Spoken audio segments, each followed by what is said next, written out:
I've been working for Daniel Hendricks, our audiologist, for over probably about 10 years now. And our office is in Newburyport, our main office, and then we have an office here in Georgetown and one in Bradford. And what we've been doing is these outreach to the communities to do seminars about hearing and about now our new one on tinnitus or tinnitus.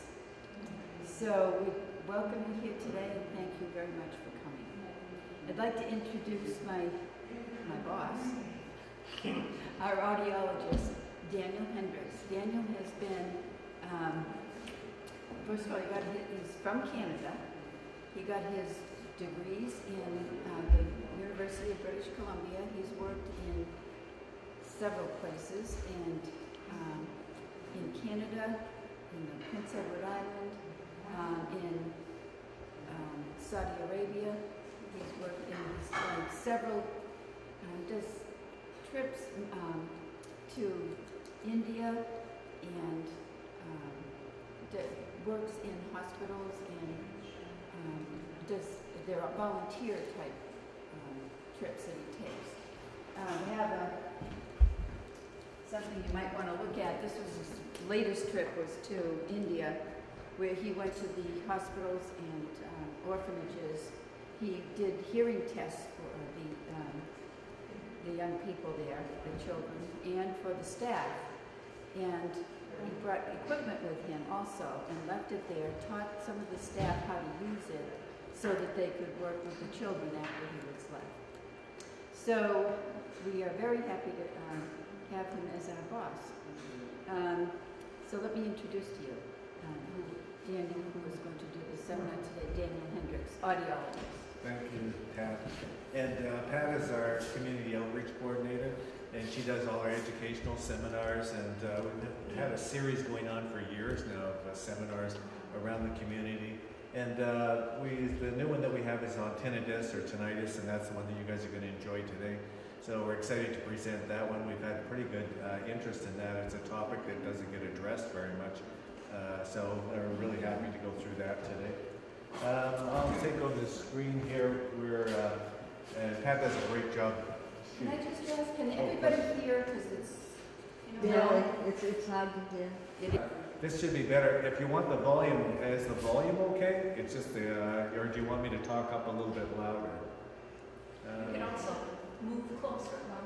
A little bit louder? Okay, I need to know. I don't want to overdrive you with too much sound here. So I'll turn it up a little bit and I'll go about this volume like that. Is that a pretty good volume like that? Yeah. Okay, so we'll shoot for this volume. As I start dropping it, you guys can start pointing upwards as I'm doing the presentation, which I know means turn it up a bit there. So we'll get started here. So tinnitus seminar, as you're one of the first guys to be watching this one. And as Pat has already gone through that, that's my lovely picture there. Thank you, thank you. I should have a picture of all the staff. We have a staff of about 6, I think, now. We have some new audiologists that came on this summer, 2 new ones. One's a doctoral student, and she's finishing her final year. And then we had a woman that started audiology in Massachusetts came to work with us. She wanted someone to take over her practice because she was retiring. And she picked us out of all the audiologists in the state to take over her practice. And so we're very pleased with that and honored by that she would do that. She's been practicing for about 50 years. And so she definitely knows a lot about audiology. And she chose our practice for us to take over. So today on tinnitus, our objectives today, we're going to cover a few topics. There's about 5 topics we want to cover, and we're going to cover out the definition of tinnitus. What in the world is that anyways? We're going to cover the effects, what happens with tinnitus, the causes of tinnitus, where it actually comes from, so how we diagnose that and figure out what's going on inside the brain, in the ears, and treatment process. So we'll get started here. We want to find out, does anybody know what tinnitus is? Got one there. Right, yeah. Any other ideas on tinnitus? Tinnitus? No? Oh, well, that's why you're here. How many people here have experienced ringing in their ears? So we've got pretty well everybody. Do you have ringing in the ears at all? Oh, so yeah, we've got a full, I actually have ringing in my ears. So it's very common. Yeah, it's a very common thing, and nobody really talks very much about it. So that's the purpose of the seminar, of course, is bring you guys up to speed on what is going on with ringing in the ears. And you probably know some people that suffer from tinnitus other than yourself. Is that true? Have a family member that suffers from ringing in the ears? Or, yeah, it's pretty common, like we were saying. So we'll get started here. In surveys, they show that there's about 50 million Americans experience tinnitus when they do random surveys. There's been, in the news, they have different articles been written about tinnitus and how common it is. It can be pronounced either tinnitus or tinnitus. We go with either one that you want. We're not sticklers on one or the other. Either one works for us. If you're talking about a definition, you had mentioned that it's kind of a ringing in your ears. One thing we would want to stipulate that it's caused by a bodily condition, as we do have people that have bad radiator systems and that, and think, my gosh, you know, I got ringing in my ears like that. Well, when we investigate it, maybe the radiator system is making noise, but it's something that's caused by a bodily condition. Beethoven himself said that my ears whistle and buzz continually, day and night. Such a condition is truly frightful. So everybody does recognize that Beethoven had lost his hearing by the time he had passed away, that his hearing had dropped and dropped. What many people don't know is that exactly as his hearing dropped and dropped, his ringing got louder and louder. So instead of going into perfect silence, which would be a wonderful thing, people say, I would love to lose my hearing. I don't want to listen to my wife anyways. Well, the sad news is you don't go into silence, you actually go into ringing for most people. So that was Beethoven. The effects of tinnitus vary depending on individuals, but loss of inner silence is what some people say is, you know, when they go to relax, they go to read a book or get into a quiet room like that, they don't really relax because once they go into silence, the ringing gets louder and they notice the ringing. So they don't really relax at all. Or going to bed at nighttime, that's when their tinnitus is loudest. And so it's not a relaxing thing, which is why it can have very serious emotional impact. So emotional upset and panic, some people, if it's a sudden onset, will actually go into a very stressful state, which can increase the ringing in their ears. Sleep disturbance, hard time going to sleep, and then weak and vulnerable feeling, a feeling like of really having no control in your life. Some people actually do descend into suicidal thoughts and thinking that's the only way to treat it. Well, there are treatments available, so if you do know people with ringing that are suffering, definitely we can treat them. As we're talking about, reading in a silent atmosphere helps you to release tension and tune out, but of course if you're hearing that ringing, you're not tuning out very much. We'll get into the causes now. There's about 5 different places where tinnitus actually starts. There's the external ear, middle ear, inner ear, central, and auditory pathways. We'll go over them each one individually like that, and each one has different treatment plans according to where the source of the ringing is in the body. The outer ear is probably the simplest one to correct. In the outer canal, that's your helix there and your canal area there. That's where you get wax will build up in your canal. Most people do get some wax buildup. If the wax builds up into a really solid wall that blocks that cavity, that increases internal body sounds. People can hear their pulse. There's a pulsatile sound inside their ears, or the ringing itself will get louder. That's out of all the sources of tinnitus, this is probably the easiest one to correct here. All you need to do is come in and visit us. We can look at your canal. We have a video scope, so if you want to see for yourself what your ears look like, you can see it on video, what your ears look like, and if there is something blocking that. Loose hair or foreign debris sometimes will cause noises. On the eardrum itself, which is the border of the outer ear, we call that, if there's hair laying on that, it can make a scratching sound as the eardrum moves back and forth. So there's a few sounds that they're different from the other category of tinnitus, but they're sourced in the outer ear. The middle ear is another one here where you can have pulsatile tinnitus. And the middle ear, let's see if we can get a good screenshot of that. The middle ear is this after your eardrum. There's 3 little bones after your eardrum.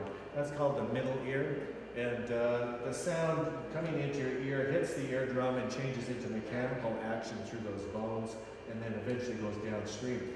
That's the area that you can have some problems there. Typically it's a pulsatile tinnitus. If you feel your pulse, you can hear the sound in your head going off at your pulse. That's the sound you get if there's a problem in your middle ear. So it's quite different than the sounds you get in different categories. So anything that's synchronized with a heartbeat, that's probably in the middle ear system. What does happen, you can have the bones themselves get fused. For some people, there's a calcium buildup that will occur at the joints, and then they no longer flex and move like normal joints flex. They actually get stiff, and that will cause an increase in internal ringing. So women typically are subject to this one here during childbearing years. The body is producing a lot of calcium for the child, and it actually will build up into the ear canal itself. And so abnormal bone growth is what will cause that. It's called otosclerosis. And we'll talk about treatment options for that. Muscle spasms is another one. Attached to one of these little bones, the stapedius muscle is the tiniest muscle in the body that's separately innervated, has its own little nerve source and everything. It's the tiniest body in the body, tiniest muscle in the body. That one can actually start, it's non-pulsatile, it's not with your pulse, but it actually is like a ticking sound. People say, I hear crickets in my ears. A lot of times that cricket sound is actually the spasm on the muscle as it's ticking away. It's innervated by itself. Drinking too much coffee, high stress levels, some of those things will actually trigger that spasm. And so that's a very common one. A lot of people do have that one and get worried that they have a cricket in their ear or something. Of course, there are people that do have crickets in their ear.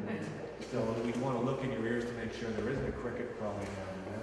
But the third place where you can start to have tinnitus generated is in the inner ear. And now this is the point, it's shaped like a snail, it's the cochlea, all the little hair cells are in there in a fluid bath, and they pick up the sound vibrations and they send those up to the brain. So this place is, it has a totally different sound to it.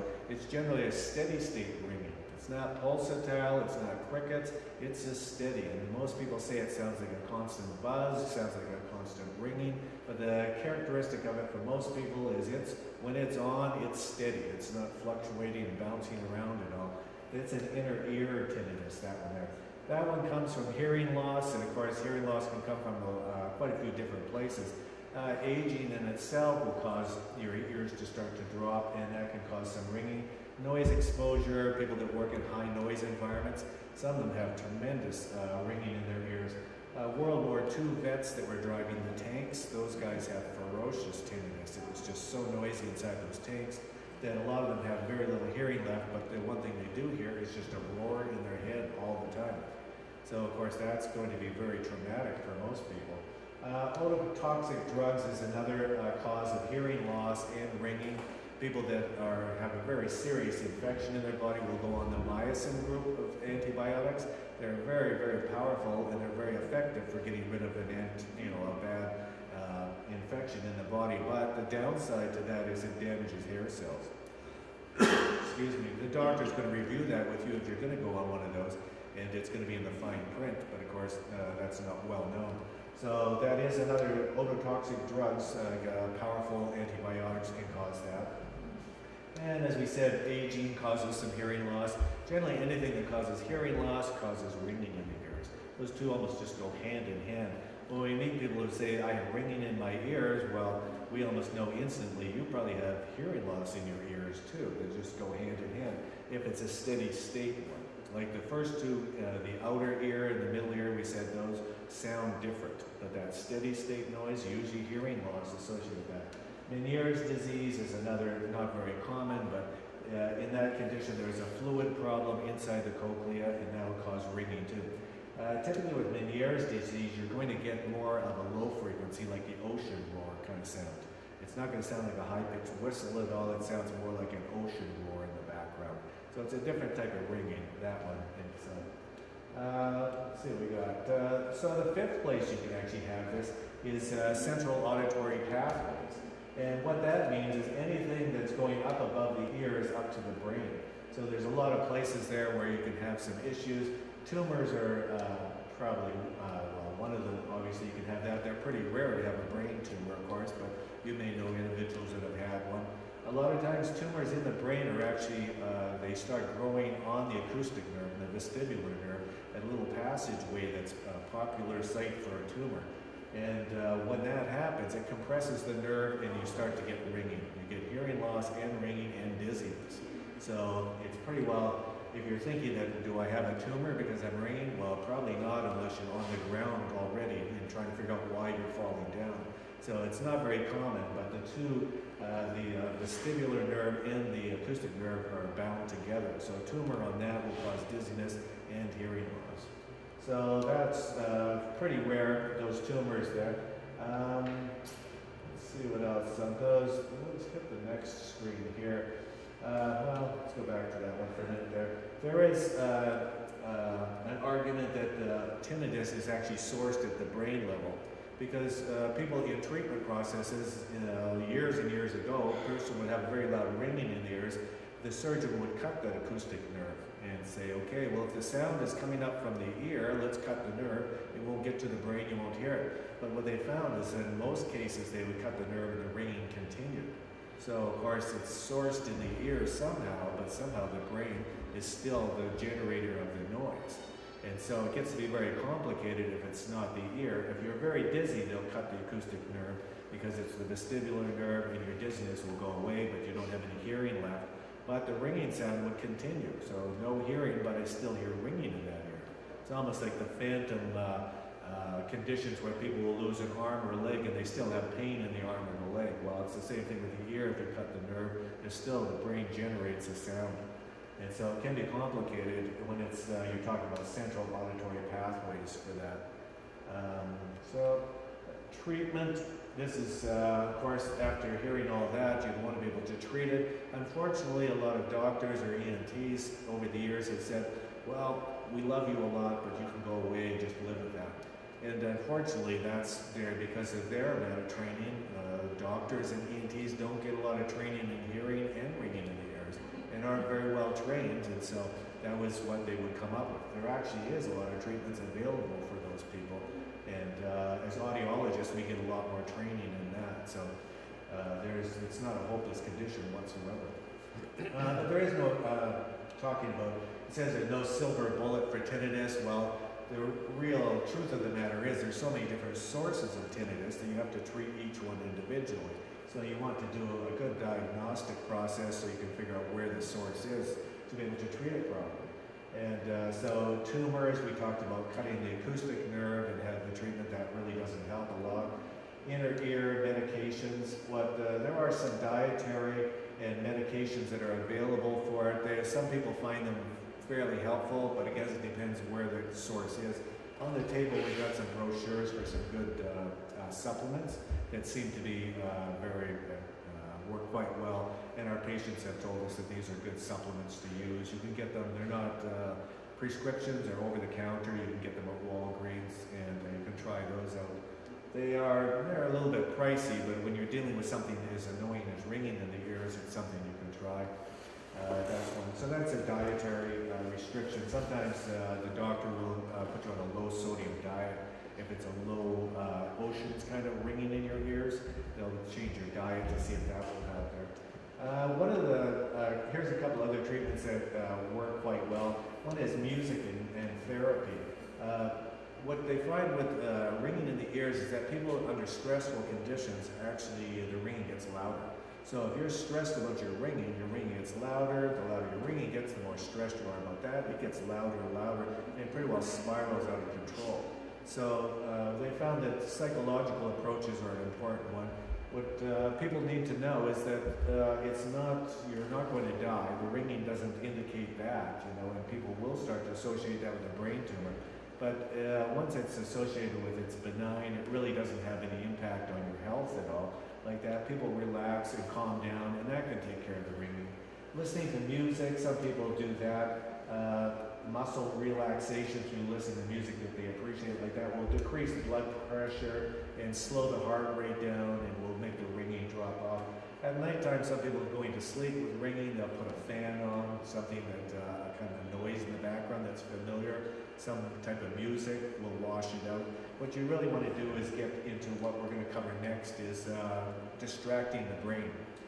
And so when you're going to go into evaluate the diagnostic process, you want to see an audiologist is really your best choice on this. An ENT or doctor is going to cover you for brain tumors, any kind of serious medical condition. Typically, if you report ringing in the ears, you'll have an MRI. They're going to send you up for a brain scan to find out if there is anything going on in the brain. And of course, that's what we're going to do, is refer you to an ENT. If you're ringing and we think that there's something serious going on, we refer you out to an ear, nose, and throat doctor for that. As an audiologist, what we want to do is do a diagnostic process on it to find out what it is. We're going to ask you a lot of questions. Of course, do you have crickets in the ear? Do you have a low frequency hum? Does it go with your pulse? Some questions like that. We actually do another thing is actually measure your tinnitus. When you're in the sound booth, we'll actually turn up some sounds that sound like it and ask you to tell us when they're about the equivalent volume, so we can actually measure how loud it is in your ears and what frequency it is. Try to match, it's called tinnitus matching. We'll actually do a matching process. And let's see, so talking about distraction, the good news about your brain is it's easily distracted. And so as your brain can get distracted by a ringing sound in your head, and you can pay attention to that, and it's almost like the pink elephant in the room. I'm talking about don't think about a pink elephant. If there's one thing I don't want you to think about as a pink elephant, in your brain there's a pink elephant locked in your head. You can't get that out of there because I've told you not to think about pink elephants. The good news about your brain is you can actually distract your brain in a good way. So one of the ways you can do that is, of course, if you're listening to music, your brain actually listens to the music. It doesn't pay attention to the ringing anymore.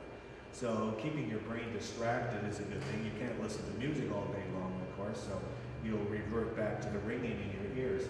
But your body over time starts to tune out a signal. And in addition to distracting it, you can actually tune it out on the long term. If you've ever gone to someone's house and they have a dog that lives next door that barks very loud, you may think, my gosh, you could never live with a dog that loud, or a train that goes through their backyard like that. How would you ever live with that? But over time, the body has an ability, or the brain has an ability to wash that signal out. It no longer has any meaning to it. It's a train, it's not going to run over you.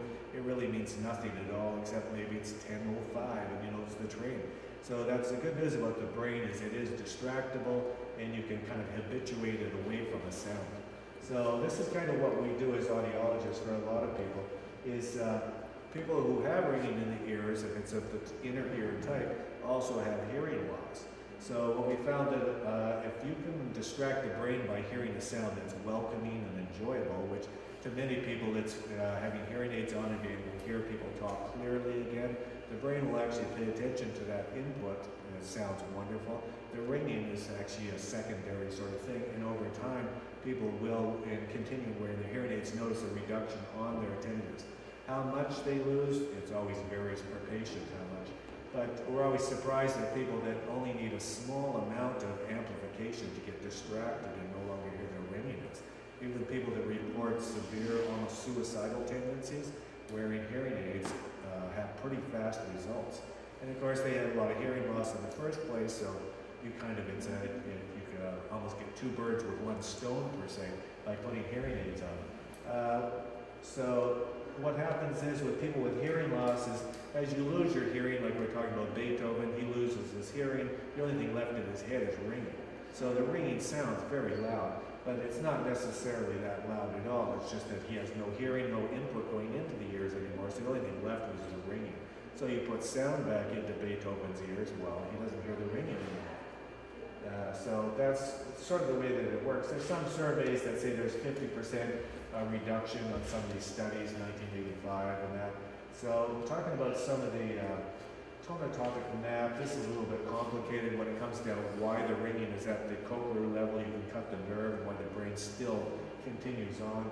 If in your brain is mapped, and you see this little diagram here, what that symbolizes is that in your brain, all the different frequencies of speech and sound are all mapped on your brain. And so sound goes up to each one of those little places on the map. But say you lose your hearing and you lose your high frequency hearing, well, there's no longer any sound going up to those little places in your brain. That brain is actually not getting any input anymore because there's no input, you lost your hearing. What will happen in the brain is there's a theory that those little brain cells start to actually turn the volume up because there's so little sound coming up to them they actually turn up the volume a lot to try to amplify the little bit that's coming up there. The net effect is it actually sounds like ringing. It's not a tone anymore. And so there's an argument that the ringing is at the cochlear, not the cochlear level, the brain level, and it's actually a self-generated tone like that. So it's a little background on some of the research would explain why cutting the nerve doesn't stop the sound if it's ear-generated. Maybe the brain actually, those places that are no longer getting sound input. So you put sound up with a hearing aid, you start innervating those nerves again like that. Those little nerves are, the brain itself isn't generating that sound, it's getting lots of volume, and so the ringing disappears. You hear sound again, you hear speech nice and clearly like that. The brain is distracted by that beautiful sound and clear speech. It's getting in a lot of input now, so it isn't turning up the volume anymore and making that funny ringing noise. So hearing instruments have a pretty good track record for getting rid of the ringing. Like if it's that, like we said, it was an inner ear type of ringing. So like we said, there's a lot of different causes for it there. And like we said, the correlation of hearing loss and tinnitus, hearing aids are one of the first ones we go in for if you were ringing in a steady state manner like that. First step is to see an auditory certified professional. I think Pat had something, I think she might have mentioned that. I'll go over that. We're certified by Allergic Group. We're one of only, I think, 3 practices in Massachusetts and New Hampshire that have been certified. It took about a year to be certified by that group. It's a national certifying agency for audiology in the U.S. and it takes, you have to have good credentials. There's a pretty thorough process as they review your credentials and everybody in the office. Everybody in the office has to go for trainings twice a year to the head office. And it's to ensure high levels of customer service, medical professional treatment, and that. Unfortunately, a lot of the medical world, once people do have a certification, there's nobody following them around to check to see if they're doing what they should be doing. You know, if somebody dies in your office, well, somebody's going to check your credentials at that point, but typically that's a pretty low level of customer service. Is there dead people in your office or not? But Audigy certification is a very high level of certification, and we're very proud to receive that about 3 years ago. We're, like I said, only 3 of us in the state of Mass, in New Hampshire, that have been certified by Audigy Group. So question time. You're probably going to have a few of those. We'll open up the floor now and head into any of those different compartments, whether it's causes, treatment processes, source of tinnitus. Go ahead. Hearing loss questions, if you want to ask anything on that, we're pretty well open to that. And Pat will come up and help us with that one there. Because I know all the answers. She's the one with the answers, exactly. So, Are there any questions? Any thoughts even about what was said? sure, right away. Okay. Does fatigue make ringing in the ears more severe? It does, yeah. Fatigue, generally, if you're stressed out, if it's fatigue causing a little bit more stress like that, the ringing does get louder. Most people report the ringing in their ears louder at nighttime than in the morning. As you get tired, it's a lot of different things happen when you get tired. It's harder to hear when you're tired. Your brain actually takes a lot of brain power to create speech. And so when you get tired, your brain power is slowing down. So you have a harder time creating speech, and fatigue generally will create a lot of ringing. So unfortunately, people go to bed, and just as they're diving into bed, they're probably the most tired they've ever been all day. And that's when the ringing is the loudest, and of course the room is the quietest it's been in the house. So it's kind of the worst case condition for ringing, is you have that self-generated ringing, and you're tired, maybe stressed, and you're finally laying down, well, the room's super quiet. So it does, sure. David, you know how I answered the question. Right? Yeah, well, You did a great job. Oh, Pat is amazing though, I must say. I'm Pat, very good at oh, she's our coordinator, so coordinator does all that. My ringing changes tunes, just like if you were in the sound booth Yeah, and you have the levels. yeah. Mine right now is steady and loud, but I will have it go off, like a transformer outside when you're walking by a transformer, and it will do that quite often. So I have different levels. Mm-hmm. It's not ringing, but it's Different tones. So that Yeah. too. Oh, that's normal. It That's is. normal. Yeah, what causes a lot of stress for people with ringing in their ears is there's nothing, and then all of a sudden, bang, it's on. it's like, my gosh, what was going on? All of a sudden there's ringing in my head. And then it'll go off again like that. Or change tonal quality like that. Some people, they don't have a steady certain tone like that. It's actually a blend of a lot of different frequencies, so there are different tones and different tones across the ears because the ears have different amounts of or types of hearing loss, you know, different mechanical conditions, and so across the head they can be different tones altogether. Yeah, that's you. That drives my family crazy because I have such hearing loss, and Yeah. yet loud noises hurt my ears. I mean, Yeah. ice dropping in a glass, and even if I don't have my hearing aids on, loud noises bother me. How is that when you're deaf? Well, I can relate to that. Yeah. Breaking, yeah, loud noises drive me crazy. Especially loud music, so loud that you can't talk to somebody next to you. All of those things that really is distracting, aggravating, and very hurtful. Well, they think that I should like it because I can't hear normally. That's a good question though, because Yeah, it is. you'd think that if you lose your hearing, why would you loud sounds bother you? You should, you know, not even notice loud sounds. But your hair cells inside the cochlea, they actually take sound and send it up to the brain. But from the brain, there's actually an equal amount of nerves coming back down to the ear. So what those ones that are coming back down are actually volume controls in your ear. And they're like shock absorbers in a car. So you've got a loud sound comes into the ear. There's actually a signal comes down from your brain that actually tunes the nerves in your ear to accommodate loud sounds. You damage those little nerve cells, well, sound doesn't go up anymore, and they don't have a downward signal to control volume in your ears. Most people with hearing loss report that loud sounds are much louder than what we would experience with normal hearing. And so this is when you're talking about hearing aids and what hearing aids do, well, people think, well, you can just turn all the sound up. Well, that doesn't work at all. Number one, you don't want all sounds, you just want people's voices. You don't want the whole room turned up. And number two, you can only turn them up a little bit until you hit this tolerance platform, which is greatly reduced in hearing loss. So you end up with a tiny little window where they can't hear under it and they can't tolerate above it. So hearing aids have to take all the sounds in the world and funnel them into a tiny little window. Now that's a good hearing aid does that, and it's comfortable, you can wear it, but I mean, most hearing aids, a lot of them don't do that at all. They don't have that capability. People will ask, well, hearing aids are so expensive. Well, you know, they're just amplifiers. You can buy an amplifier at Radio Shack and turn things up. Well, of course, it has none of the complex things that a hearing aid is doing to accommodate that tolerance problem. So yeah, it's a tough one, yeah. And I mean, you have to choose where you go socially. A lot of people say, I just can't go to that place because it's just way too loud, or I turn my hearing aids off. You know, it's impossible to sit in that room. Another one? Yes, I have another one. I have always another question.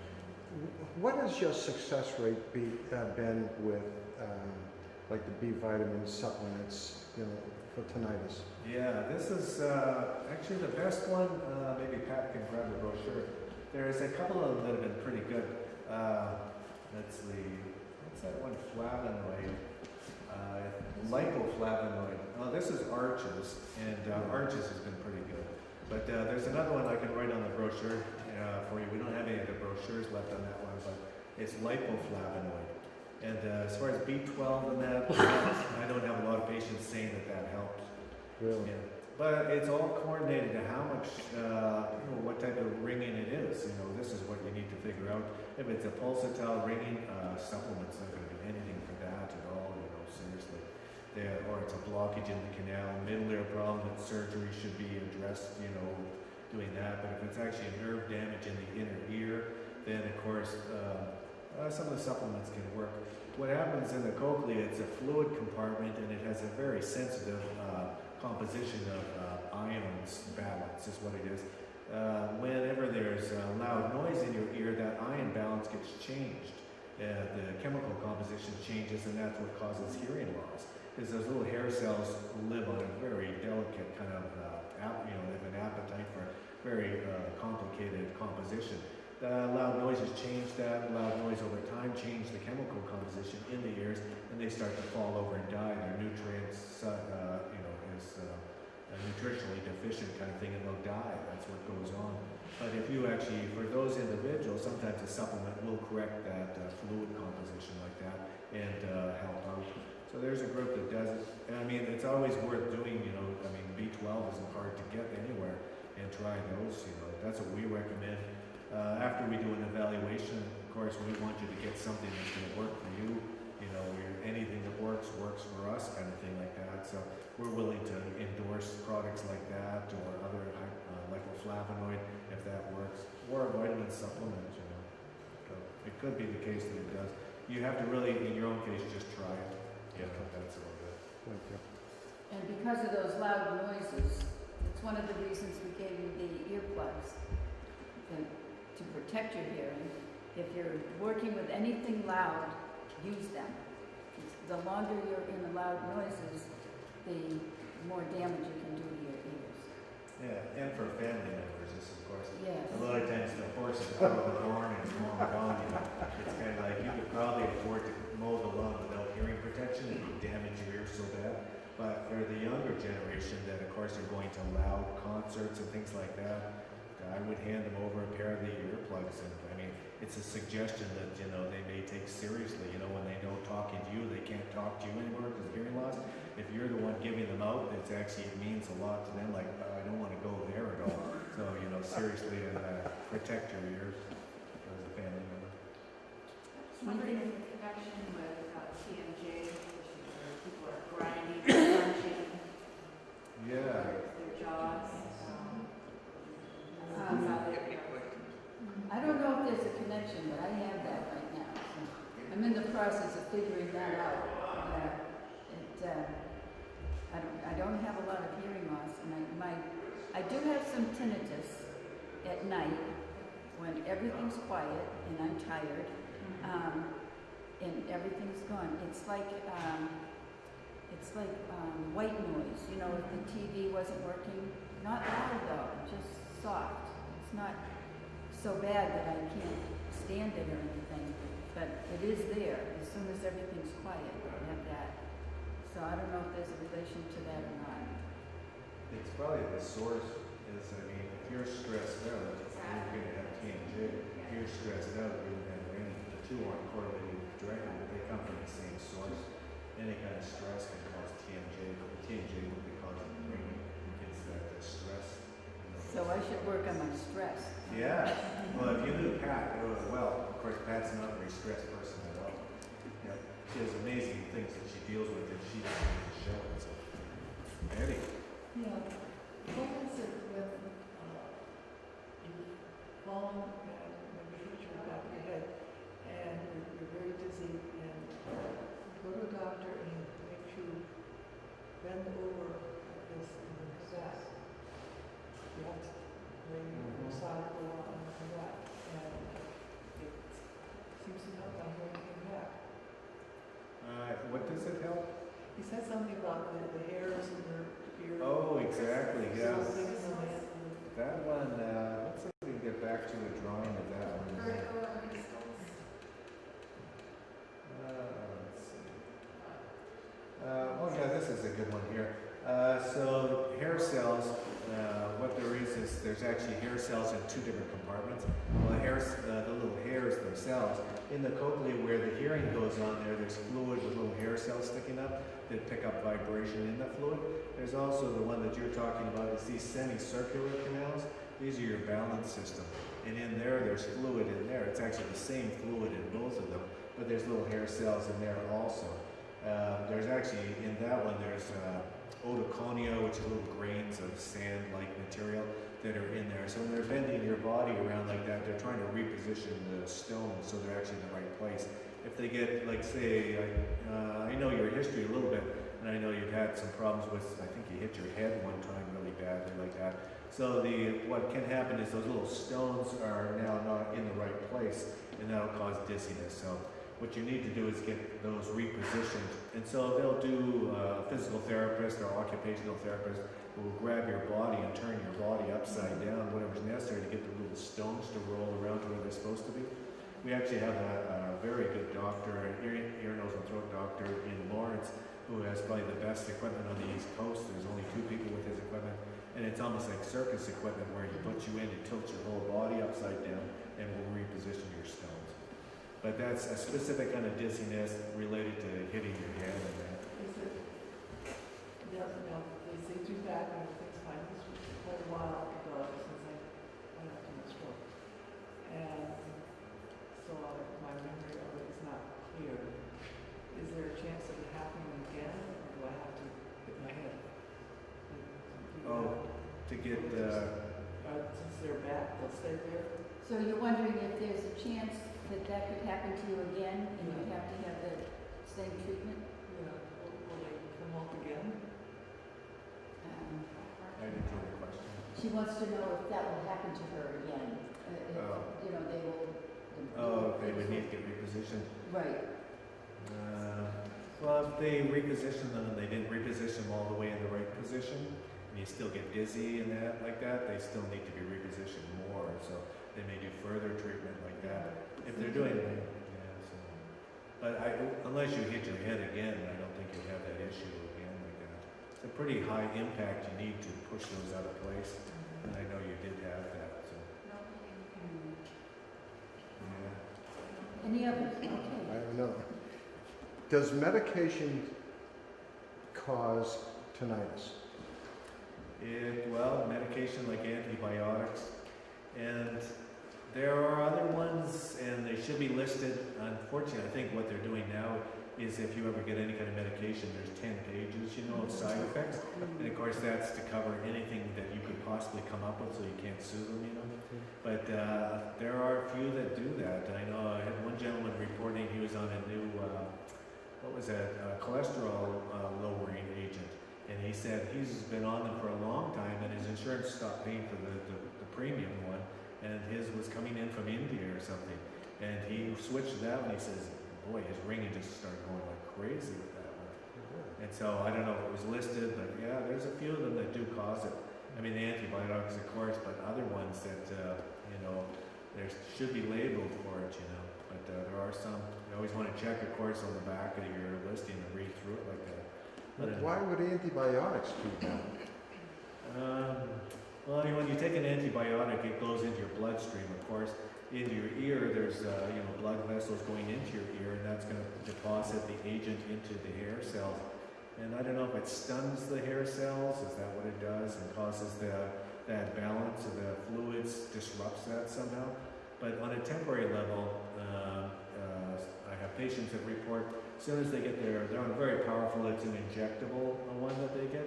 As soon as the injection goes in, their ears just start ringing instantly. And they ring, and then it fades out as the body kind of moves it out of the system like that. So why it does it, but in their case, they were getting monitored every week. We were doing a hearing test because they were on such a powerful one, and we're kind of tuning the amount that they were getting to how much hearing loss they were getting.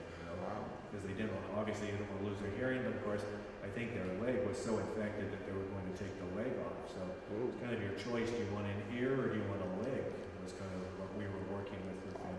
So yeah, a lot of ringing will come from it too. And it's a specific myosin group, not all of them, but specific ones. We can talk about them afterwards if you're on one and look out for it. I find that aspirin and ibuprofen make my breathing. Oh yeah, aspirin's notorious. Yeah. A few times a month. It made it less or more? More. Really? Yeah, and I don't take them usually. I'm not supposed to anyways. But if I have to, if I'm in a lot of pain, I take ibuprofen over a period of a couple of days. This will be really loud. Wow, that's weird. Yeah, that's an interesting one. Most people report aspirin does set them ringing like that, so they'll use something else. But it's the classic blood thinner, aspirin, a baby aspirin or whatever. Yeah. So, I mean, people that enter into that time period like that, of course, it's almost like it's time for your tinnitus to start. Here's your aspirin regimen, because everybody seems to have ringing from that. So it's very common. Yeah. We have another question here, right? Yeah. I feel like I have a head cold. And then it feels like there's something between. And I can't turn around. If I do, and fall back. can't turn around or you'll fall down? I will fall if I turn around fast. Oh, okay. And you're wondering, what is your question? Well, you know, why do I feel like there's something between? And if I like swallow, it kind of goes pop, but then it goes right back. It's a middle ear. Yeah, you might have something going on in your middle Middle ear. for the little bones, or you might have fluid built up in there. Fluid in the middle ear system like that.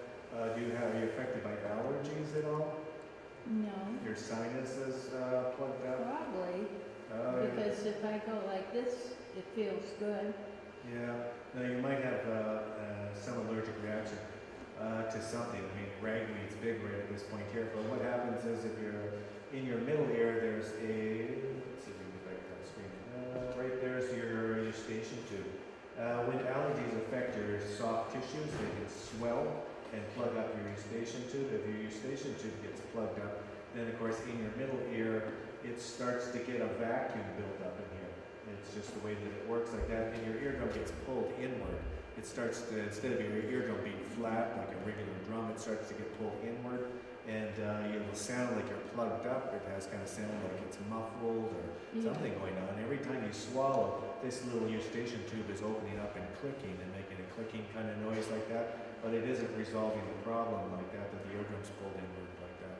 So, separate problem from dizziness. Dizziness, typically that won't cause any kind of dizziness whatsoever. So you may have two things going on at the same time. You would need to see your primary doctor or an ear, nose, and throat doctor. You know it's middle ear. We do all that testing ourselves, so we're I don't know if Pat mentioned it, we're just across over the post office building on the second floor. We share office space with an ear, nose, and throat doctor there. We have all the equipment to test for that there. And then if it is something that you require, some sort of treatment for, the doctor is there and he can prescribe a medication for that. But the dizziness, we have a pretty thorough questionnaire that you fill out that covers dizziness problems. I did something out of that there. So yeah, we do a pretty thorough evaluation for the dizziness part of it. The plug sensation, that's pretty easy to take care of that one there. But if you're dizzy, it's when you turn your head, you get dizzy? No, well, we go dancing, but he can't throw me around. Oh yeah. I'm down with that. You probably, well, I can't twirl around. A lot of times, like we bowl, and if the dancer turns around and go pick the ball up, like she keeps going. I keep going. You know, in other words, she wants to get back up. I can walk backwards better than forward. Oh really? Well, that would be those little sands we were talking about, getting the sands repositioned, the little stones. As you turn your head fast like that, as you get older, you just don't have the ability to control that sensation as well as when you're younger. So that's probably the thing. You used to dance a lot when you were younger, did you? And you were a pretty good dancer as far as twirling and... Well, if you could twirl now, you're better than I am. I can't twirl. Yeah, but that's probably what it would be, is those little stones. And there's not much, I mean, I'm not a doctor, so I can't say, but the thing to do would be get an appointment and just go through the whole evaluation and find out what you can do for that.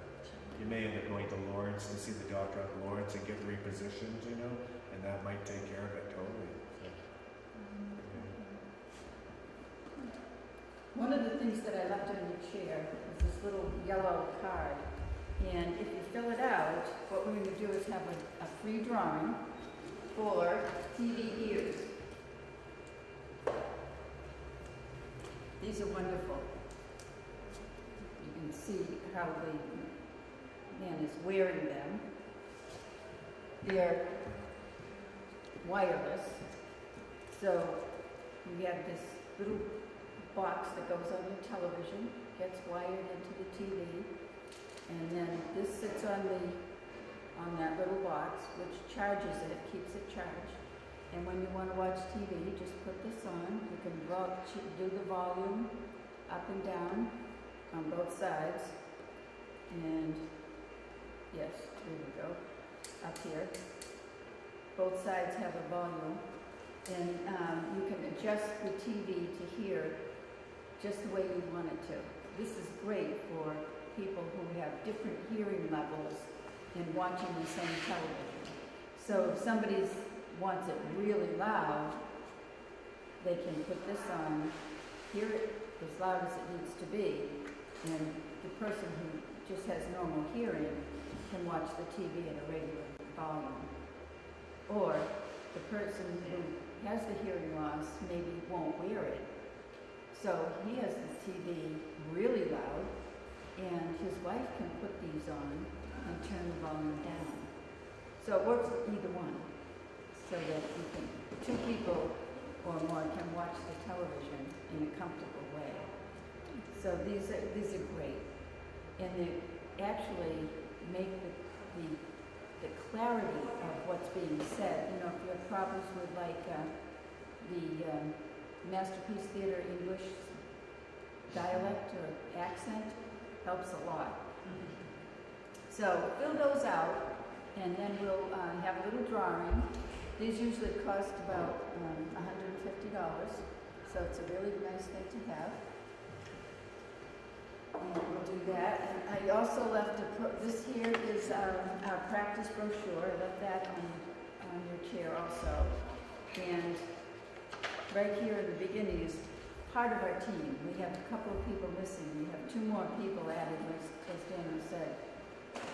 But this is our team. Daniel, Jane, the next picture is Jane, who is our front desk person. And then there's me, and then there's Tina, who's our audio tech. Tina actually has hearing loss and has had it since she was a teenager from medications. And she said has a lot of hearing loss. She has taken hearing aids apart and put them back together 1,000,000 times because she wears them. And and technology has always been her field anyway, so she is great working with hearing aids. So if you need hearing aid checks or something, you know, if it can be fixed in the office, Tina can probably do it.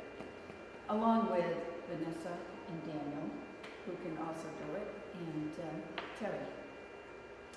So we have a great team. So that's why I brought that up, because we have an awesome team. This is not your typical office place. We really get along and work together because of this Allergic group that we belong to, and all the training that we've had and how to work together to make sure that every patient is taken care of really well. So if you do that, we'll fold them up and we'll do the drawing. So sure there are no more questions. If there are, we'll be here afterwards, so you can talk to us anyway. And there is, do you want one? You get 2 chances to win them. So. Yeah, I think she folds them up after you're done, and then we do the drawing. Oh yeah, I'll collect them. So does everyone have one? I think there's. Maybe our cameraman should have one. I guess. We've done this a couple times. I don't think he's won them. Do you have a pen, Charlie? Yeah. Okay. All right. We'll do that. And also, if anyone would like to, because I would love to have every one of you come for a hearing test to make sure that everything is doing well with your hearing. You need to do it every year. It's so important that Medicare pays for it every year. So if Medicare pays for it, there must be a reason for it, right? Yes, they do. There might be a copay, but that's depending on your supplement insurance. But if you have Medicare, it pays for it. So, and it's a sound to the booth. I know yes. there's individuals that do them on site, but they're not very accurate at all. And so to have it done in a soundproof booth is actually the way you have your hearing tested. And if you do it into an open environment, it looks like you have more hearing loss than you really do. And so there are groups that go around and do hearing tests, you know, in open rooms that are noisy like this. Or in the home. Or in the house, yeah. It's not an accurate test. So it's always good to have one good one on file. What we recommend for people at some point in the future, if you're in an accident or anything like that and you don't have one on file, then of course, when you go to court to talk about your ears like that, they just can say, well, that's a pre-existing hearing loss, you know? You wouldn't get any compensation for that because you don't have any proof that it was actually tested at some point. So it's always good to have a baseline test on file somewhere on the planet in case something happens to your ears. You go on gentamicin or something powerful like that, they're going to tell you that's just probably what your ears are. You're 65 years old. I mean, you have hearing loss. You'd be like, no, I could hear much better than that before that. They won't listen to you unless you have a piece of paper on file that says, shows your hearing. So it's always good to have one test somewhere, anywhere on file. Now, what do we do now to fold them up? Are you done? I just want to say So thank what we you. want to do is fold them in half But thank you so much. and then for fold them sharing. again, so they'll all be the Appreciate same. it. I'm sure that if you have other questions, we'll have contact information in our office so that you can reach Pat and Danielle through their work. And we'll hold on to some of the brochures that Pat's provided. So we'll have that in our office for anybody at home who also needs information. So thank you both. This has been very interesting, and we appreciate being your first group of or one of your first groups of citizens. That's great information, and it certainly affects a lot of people. So Thank you for welcoming us in like thank that. you. Thank you for the breakfast. Oh yeah, good job. I know that you cooked all morning. Oh, it was Pat cooking all morning. Well, she said it was you. Oh, didn't you? It's Crosby did it. Oh, my God. Yeah, thanks again. We'll come back. We know you.